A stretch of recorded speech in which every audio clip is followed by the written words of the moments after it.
남한산성을 끝까지 올라갔다 왔죠? 예.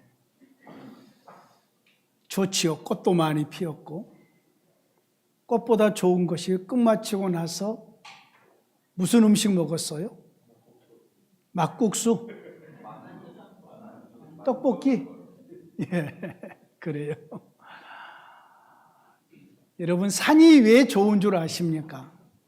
산이 항상 그 자리에 있으면서 오는 사람들을 아무 말 없이 전부 다 받아주시기 때문에. 산이 좋은 것은 봄은 봄대로, 여름은 여름대로, 가을은 가을대로, 겨울은 겨울대로 모습은 조금씩 변하지만 항상 그 자리에서 모든 사람들을 다 맞이해 주고 있는 거지요. 비가 많이 오면 그 비를 전부 다 흡수해서 조금씩 내어줘서 들짐승들로 하여금 마시게 하고, 또 많은 숲을 이루어서 그 산소를 우리로 하여금 먹게 하고, 산이 항상 그 모습대로 있어서 산은 좋은 거예요.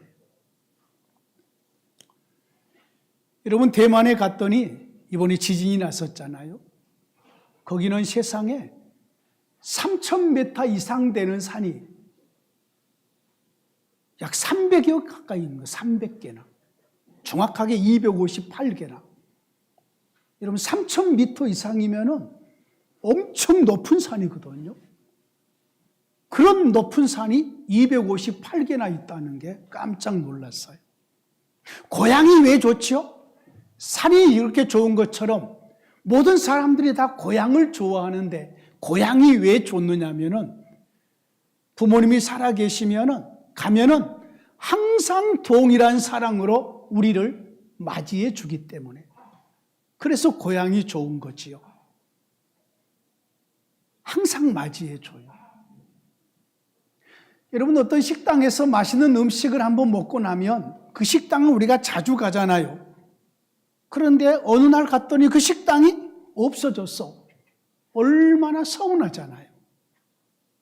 이처럼 변해가는 세상 속에서 항상 그 자리에 그 모습으로 있다는 것 자체는 귀한 보물인 것만은 분명합니다.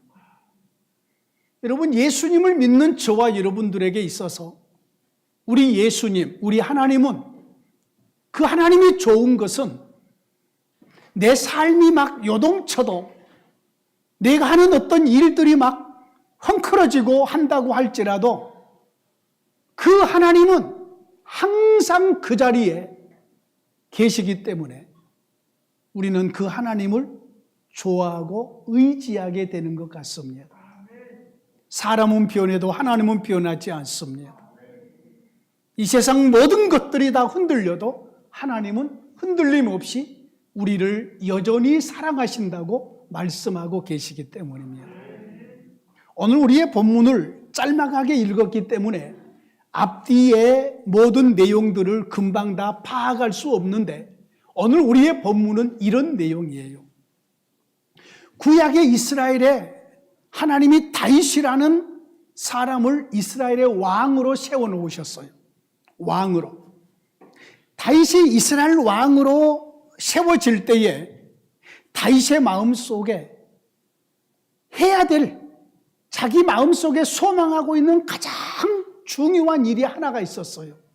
그것이 뭐냐면은 하나님이 함께 한다는 하나님의 보좌라고 일컬어지는 하나님의 법궤를 다윗이 통치하고 있는 다윗성으로 모셔오는 일이었어요. 그런데 그 일을 다윗이 힘들게 이루어 왔어요. 그래서 다윗이 통치하는 다윗의 왕국 안에 하나님의 보좌라고 인정되는 하나님의 법궤가 거기에 함께 있었어요. 이따가 제가 이 과정을 잠깐 시간이 되면 말씀을 드리겠습니다만은, 그런데 다윗의 왕궁 속에 혼란이 생긴 거예요. 혼란. 다윗이 왕으로 있는데 다윗의 아들이라고 하는 압살롬이라는 다윗의 아들이 키도 크고 아주 잘생긴 것 같아요. 조국처럼 아주 잘생긴 사람인 것 같아요. 요즘에 조국 바람이 전국에 불잖아요. 예? 조국처럼 그렇게 잘생긴 다윗의 아들 압살롬이 있었어요. 이 압살롬이 아버지에 대한 서운한 마음이 있어서 아버지의 마음을 처음에 이 다윗이 압살롬을 아들들 중에 가장 사랑했거든요. 근데 큰 잘못을 해서 한번 내쳤다가 돌아왔어요. 이 압살롬이 백성들의 마음을 자기에게로 다 끌어모아서 아버지를 죽이고 자기가 이스라엘의 왕이 될 생각을 한 거예요. 이 작업을 몇 년 동안 하다가 아버지 모르게 하다가 결국 자기가 이스라엘의 왕으로 추대를 받고 자기를 따르는 백성들에게 추대를 받고 아버지를 죽이려고 군대까지 함께 모집해가지고 아버지를 대적해서 이런 사실을 전혀 모르고 있던 다윗이 자기 아들이 군대와 백성들을 이끌고 자기를 쫓아오니까 왕궁에서 급하게 도망을 가려는 지금 왕궁 밖으로 나가는 중에 있어요. 자, 다윗이 가장 중요하게 여긴 것이 하나님의 보좌, 인정되는 법궤가 있었어요. 이 법궤를 당시의 제사장 사독이 사람들과 함께 이 법궤를 다윗이 도망을 가니까 법궤를 메고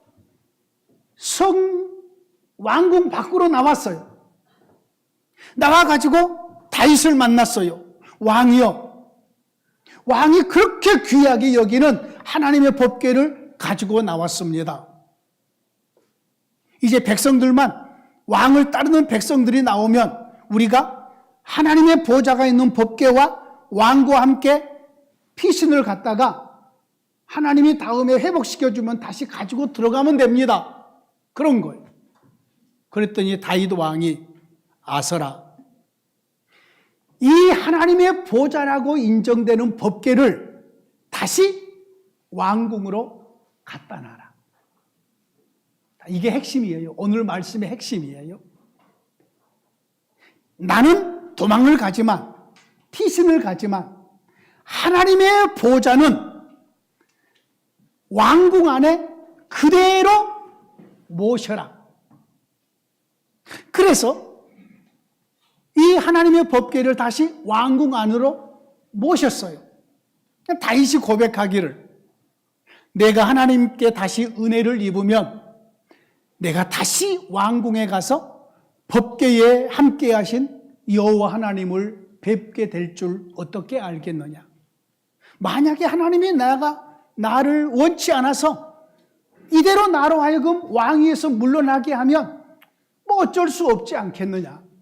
그러나 하나님의 법궤만은 그 왕궁 안에 그대로 모셔놔라. 이 내용이, 오늘 본문이 이 내용이에요.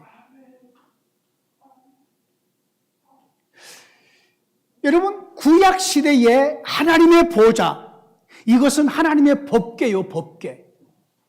이 하나님의 법궤가 다윗이 왕이 되기 전에는 아미나답의 집에 있어요. 개인의 집에 있었어요.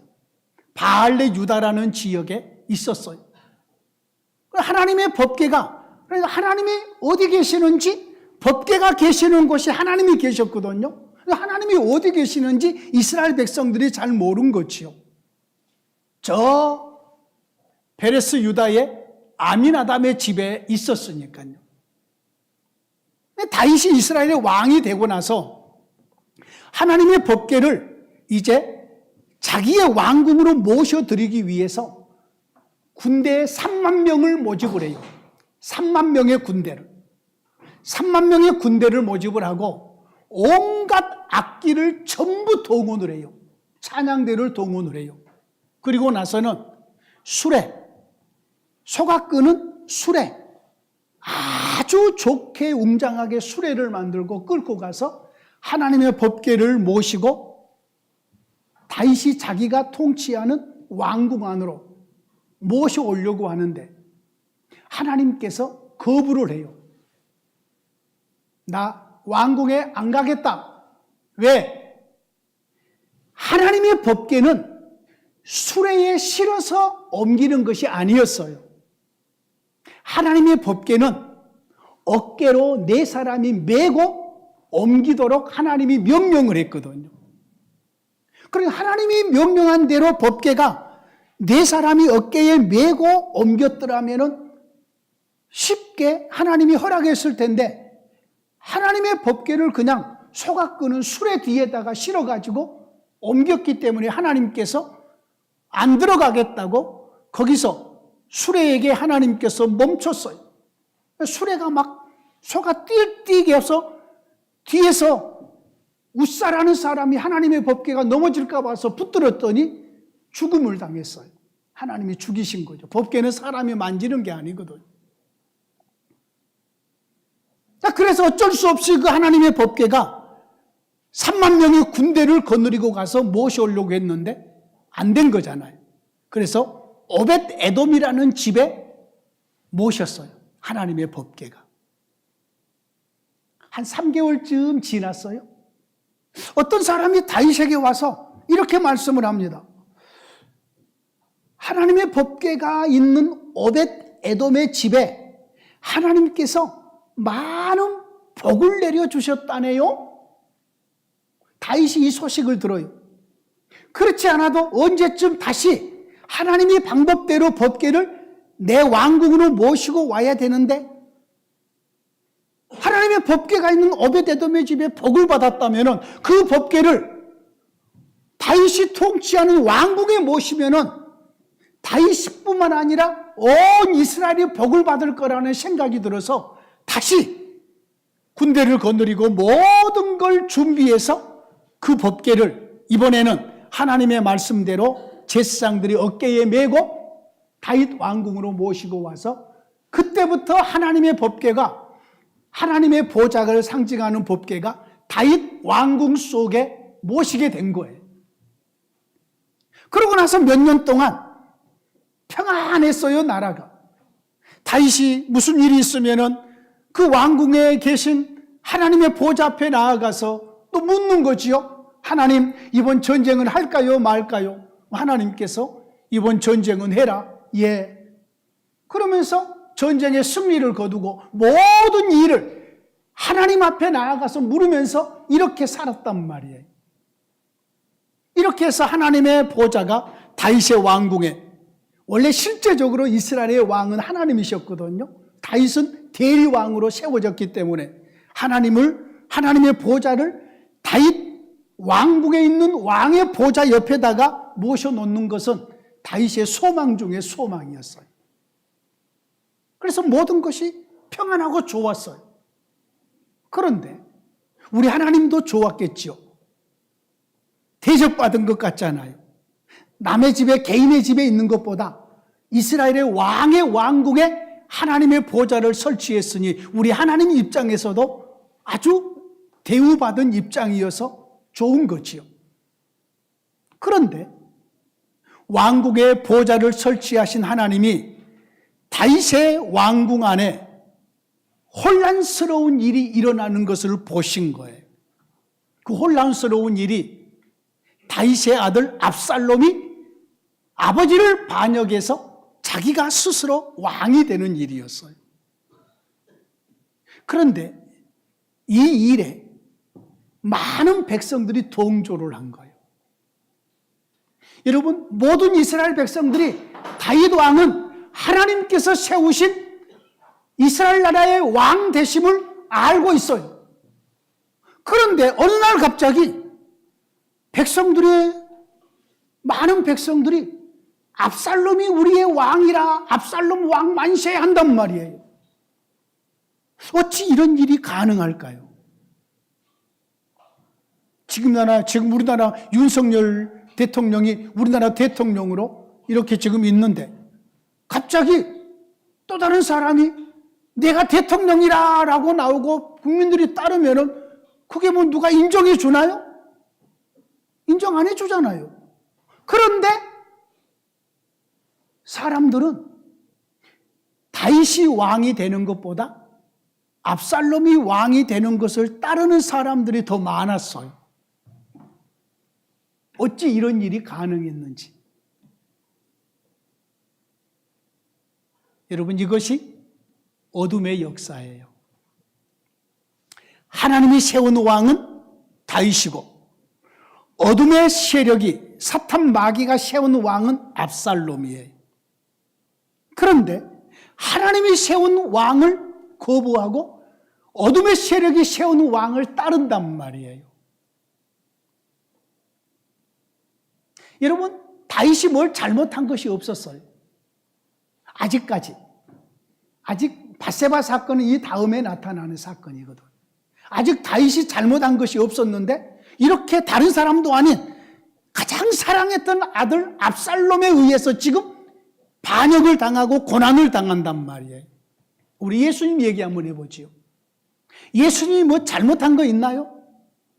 예수님이 뭐 다른 사람을 괴롭힌 게 있나요? 예수님이 무슨 다른 사람에게 무슨 서운하게 한 게 있나요? 누구 것을 빼앗은 적이 있나요? 없었어요. 그런데 예수님을 미워하고 예수님을 조롱하고 대적하는 사람, 그 사람들이 얼마나 많았어요. 그렇잖아요. 다윗도 똑같은 거예요. 다윗도 잘못한 것이 없었어요. 여러분, 다윗이 얼마나 통치를 잘했으면 주위에 있는 모든 나라들이 다윗에게 조공을 바쳤어요. 정치를 아주 잘한 거지요. 아주 작은 나라인데도 큰 나라들이 다윗에게 와서 조공을 바칠 정도로 그렇게 정치를 잘했어요. 그런데 백성들이 다윗 왕을 따르는 백성들도 있었지만 압살롬 반역하는 왕을 따르는 백성들이 많았단 말이에요. 왜요? 미혹되어서, 분별하지 못하여서 이런 거예요. 자, 이 모습이 혼란스러운 모습이에요. 다윗은 이때에 압살롬에게 예루살렘의 그 다윗의 왕국의 모든 것을 넘겨주고 어쩔 수 없이 압살롬이 차지하고 다윗은 지금 왕궁의 뒷문으로 몰래 도망가는 상황까지 주어진 거예요. 이 도망가는 상황에서 하나님의 법궤를 지금 잠깐 가지고 나온 거지요. 제사장을 비롯해서 다윗은 다시 이 제사장에게 법궤를 다시 왕궁에 다시 그 자리에 모셔라. 여러분, 이것이 다윗의 믿음이었어요. 하나님께서 통치하신다. 하나님께서 항상 거기 계신다. 하나님께서 모든 것들을 평정하실 것이라. 이것이 다윗의 믿음이었어요. 그래서 다윗은 법궤를 다시 왕궁 안으로 모시게 한 거지. 이것을 조금 좀 다른 말로 표현을 하면은 하나님께서는 다윗을 통해서 자신의 보좌를 왕궁 안에 든든히 세우심이라고 표현하는 것이 더 정확할 것이에요. 이것이 다윗의 믿음의 중심이었어요. 항상 하나님의 왕궁 안에 있어야 된다. 하나님의 보좌는 나보다 더 높은 왕좌에 우리 하나님께서 계신다. 이것이 다윗의 믿음의 핵심이었다는 거예요. 여러분, 이후의 상황이 어떻게 전개되냐면은 다윗의 아들 압살롬의 군대와 다윗의 군대가 계속해서 싸워요. 이 싸우는데 우리 하나님께서 압살롬의 군대가 패하고 다윗의 군대가 승리하게 함으로 다시금 다윗이 왕궁에 예전에 자기가 다스렸던 왕좌에 다시 회복해서 온 이스라엘을 통치하는 그러한 자리에 오르게 돼요. 달리 말하면 하나님께서 반역자를 패하게 하시고 하나님이 기름 부어 세우신 다윗 왕을 그대로 이스라엘의 왕으로 세우셨다는 거죠. 이게 하나님께서 행하시는 일들이에요. 여러분, 우리 하나님은 사람들이 모든 일을 전부 다 헝클어 놓으셔도 우리 하나님은 그것을 다 풀으시고 결국은 회복시키신 주님이신 줄로 믿습니다. 이것이 하나님의 일하심이에요. 우리 하나님은 항상 그 자리에, 여전히 그 자리에 계시면서 이스라엘의 하나님으로서 이스라엘 백성들을 돌보실 뿐만 아니라 다윗을 온전한 이스라엘 왕으로 처음에 하나님이 세우신 대로 그 자리에 오르게 하신 거지요. 모든 대적자들을 물리치신 우리 하나님이신 거지요. 이제 새 시대에 돌아와서 우리의 왕은 우리 주 예수 그리스도이십니다. 우리 주 예수 그리스도는 우리를 위해서 모든 구속을 이루신 이후에 하나님 보좌 우편에 좌정하시는데 우리 주님의 그 자리는 항상 거기에 계십니다. 자신의 영을 우리 가운데 보내놓으시고 항상 함께 하시면서 변함없이 그 자리에서 저와 여러분들을 돌보시고 인도하시는 분이십니다. 사전선거가 이틀 동안 마쳐지고 이제 본선거가 이번 주 수요일 날 4월 10일 날 이루어지죠. 어떤 결과가 나올지는 아직 아무도 모릅니다. 그동안에 여론조사를 많이 우리가 보긴 했지만 어떤 결과가 나올지는 아직 열어보기 전에는 모르는 거지요. 선거함을 감시하는 그러한 또 단체가 있더구만요. 선거함을 어디다가 딱 가져가면은 가져가는 것부터 전부 다 따라다녀요. 그리고 어디다가 넣어놔뒀다. 그러면은 선거관리위원회에다가 거기에 CCTV를 설치해 주라. 거기에다가 시계를 날짜가 나오고 하는 걸 전부 다 설치해 주라. 막 그래가지고 밖에서 천막을 치고 누가 저 건물에 들어가나 안 들어가나 살피고 다 살펴보더구만요. 나는 은근히 염려했거든요. 은근히 염려했어요. 선거함 갔다가 어떻게 장난치면 어떡하나라고 은근히 염려했더니 염려 안 해도 되겠더라고요. 전부 다 지키는 사람들이 있어. 전국적으로. 와, 참 놀랬어요. 예. 물론 또 이렇게 거짓으로 바뀌고 그러면 또 하나님이 가만히 두겠어요? 잠시 흥한다고 할지라도 어느덧 하나님 하겠지만 중요한 것은 선거의 결과가 어떤 결과가 나와서 이 나라가 혼란스러워지고 어떤 부분에서 막 다툼이 나고 싸움이 나고 막 그냥 정쟁이 심하다고 할지라도 우리가 섬기는 우리 하나님은 항상 그 자리에서 우리를 사랑하시고 이 나라를 가장 좋은 곳으로 이끌어 가실 줄로 믿습니다. 정말로 이것이 저와 여러분들이 흔들림이 없이 우리 하나님을 경배하고 기도하게 될 그런 은혜들이 이것이에요. 사람은 변할 수 있어요. 내가 살아가는 환경도 변할 수 있어요. 내가 원하는 일들이 잘 원하는 대로 안 이루어질 수도 있어요. 그러나 우리를 도우신 하나님, 우리를 사랑하신 하나님은 항상 그 모습으로 그 자리에서 우리를 사랑해 주시고 붙들고 계신다는 것을 기억하셨으면 좋겠어요. 때로는 우리의 마음이 물처럼 녹아질 때에 너무너무 힘들어서 꽃도 보이지 않고 아무 입맛도 다 떨어지고 밤잠조차도 설치는 상황이 주어진다고 할지라도 우리를 변함없이 사랑하신 분이 우리 하나님이 계신다는 거예요. 질병에 고통스러워서 그 질병으로 인해서 머리는 깨질도록 아파오고 그 고통스러움이 내 몸을 온통 다 둘러싼다고 할지라도 그래서 아무도 내 고통을 알아주지 못하고 아무도 내 상황을 이해해주지 못한다고 할지라도 우리를 사랑하신 하나님은 여전히 그 자리에서 우리를 인도하시고 품어주신다는 것을 잊지 마시기를 원합니다.